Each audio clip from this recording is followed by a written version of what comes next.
dia, queridos, graça e paz do nosso Deus, amém? Vamos começar nosso dia, nossa semana mais uma vez juntos, na presença desse Deus maravilhoso, meditando na palavra do Senhor. Essa semana eu quero falar sobre graça, esse assunto maravilhoso da palavra de Deus, essa doutrina, esse ensino glorioso do Evangelho chamado graça de Deus. Eu quero começar lendo um texto clássico da palavra de Deus que está no livro de Efésios, capítulo 2, versículo 8. Diz assim a palavra de Deus: porque pela graça sois salvos por meio da fé. E isso não vem de vós, é dom de Deus. Não vem das obras, para que ninguém se glorie. A doutrina da graça, sem dúvida alguma, é uma das doutrinas mais mal compreendidas de toda a palavra de Deus. É uma das doutrinas que geram muita polêmica para aqueles que têm dificuldade de se permitirem aceitar o ensino divino através de Jesus Cristo. Geralmente a doutrina da graça causa muita polêmica na mente das pessoas que estão acostumadas com a mentalidade de obras, aquela mentalidade que entende que é preciso fazer algo para ser aceito por Deus, que é preciso continuar mantendo o padrão de santidade para que Deus continue mantendo o seu favor. E a doutrina da graça ela contraria toda essa visão da lei, porque a palavra de Deus diz que a graça é um favor imerecido da parte de Deus. Ninguém merece a graça. Graça é um dom, é um favor de Deus a quem não tem condição alguma de se achegar a Ele. E Paulo está dizendo nesse versículo exatamente isso. Pela graça sois salvos, por meio da vossa fé. E isso não vem de vós, é dom de Deus. Ele completa dizendo, isso não vem das obras. Quando ele diz isso, ele está dizendo, isso não vem através do seu esforço, através da sua religiosidade, através do seu bom comportamento, da sua boa moral. Não vem através disso. A sua salvação vem somente pelo sacrifício que Jesus realizou voluntariamente, se entregando por você na cruz do Calvário. É isso que significa graça, que nós não podemos fazer nada para ser salvo. E aí começa a confusão na cabeça de muita gente. Porque as pessoas estão acostumadas a pensar da seguinte maneira: elas têm uma mentalidade da lei, porque a lei ela é um contraste da graça. A lei foi estabelecida por Deus para que o homem conhecesse o quão pecaminoso ele é e o quão incapaz ele é de guardar a própria lei. A lei só foi dada por Deus com essa finalidade, de mostrar o quão longe nós estamos do ideal de Deus e quão incapazes nós somos de produzirmos a nossa própria redenção através dos nossos atos.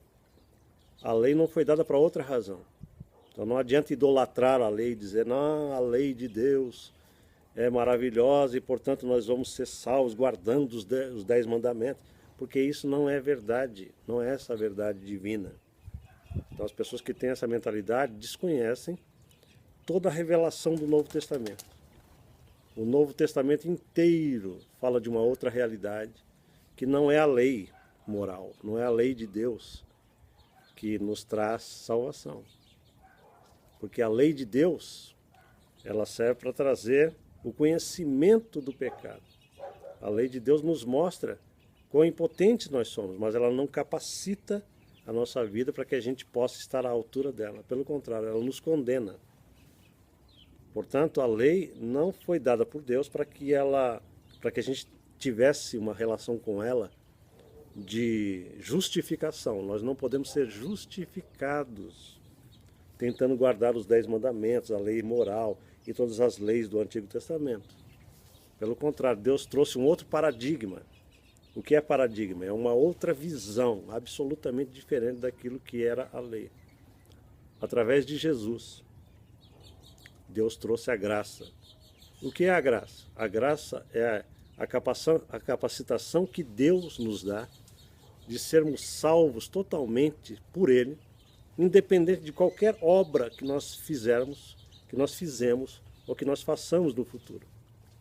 Esse é um paradigma glorioso que choca a mentalidade religiosa das pessoas. Por que choca?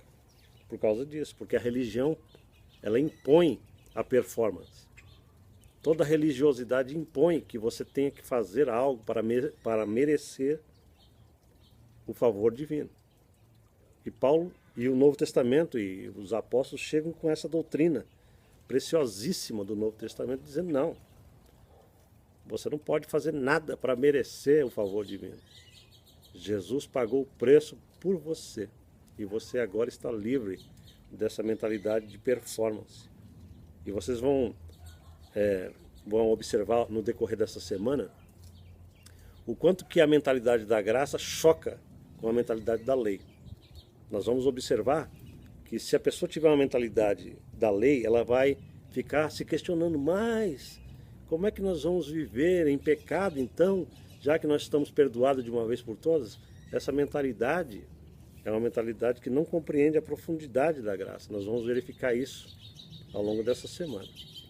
Mas hoje eu quero que você pense o seguinte: você e eu, nós somos salvos absolutamente, de uma maneira cabal, de uma maneira total, de uma vez por todas, para sempre, irreversivelmente, por meio da graça de Deus.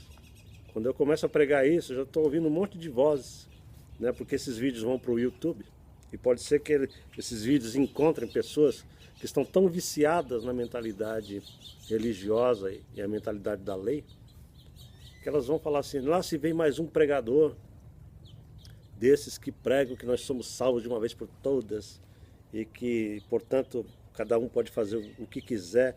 E não é nada disso que eu estou ensinando. Todo pregador da graça vai ter que lidar com esse choque, com essa ideia antagônica contra a graça de Deus.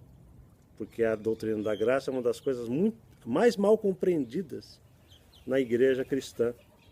Porque precisa revelação, é preciso que você peça a Deus: Senhor, eu preciso que o Senhor me faça entender isso do ponto de vista espiritual, para que eu entenda quão gloriosa é a tua graça para conosco. Para entender que, Senhor, eu estou lidando contigo de uma maneira totalmente baseada naquilo que o Senhor Jesus fez por mim na cruz do Calvário e nunca de acordo com aquilo que eu produzo. Tudo foi feito por Ele, já está feito. A redenção já está feita. Ele pagou o preço. Ele nos elevou à categoria de santos, de salvos, de eleitos, de remidos. E Ele diz: está consumado, está acabado, de uma vez por todas. Portanto, receba a graça nesse dia, para que você descanse dessa mentalidade de que você está aquém da graça de Deus. Você está longe: eu não consigo cumprir os ideais de Deus, eu me sinto pecador, eu me sinto culpado, eu me sinto isso, eu me sinto aquilo. A graça de Deus vem dar uma machadada nisso, acaba com tudo isso de uma vez por todas, para que você tenha paz. Amém? A palavra de Deus diz: justificados, pois, mediante a fé, nós temos paz com Deus, de uma vez por todas, em nome de Jesus. Vamos orar juntos. Pai, em nome de Jesus, obrigado pela revelação gloriosa dessa realidade chamada graça. Obrigado, Senhor, porque isso é um presente, é dom. Não depende de nós, não depende da nossa capacidade, não depende do nosso perfil, não depende de nada que está em nós. Depende absolutamente de tudo que está em Ti, em Jesus. Coloca isso no coração dos meus irmãos hoje. Durante essa semana nós vamos estar meditando sobre isso. Eu te peço agora, dá entendimento a eles. Porque eu te peço, Pai, em nome de Jesus, para a Tua glória. Amém e amém. Que Deus te abençoe nessa segunda-feira. E que a graça de Deus cubra o teu entendimento de maneira poderosa, para que você possa ter uma vida abundante e frutífera. Em nome de Jesus. Amém.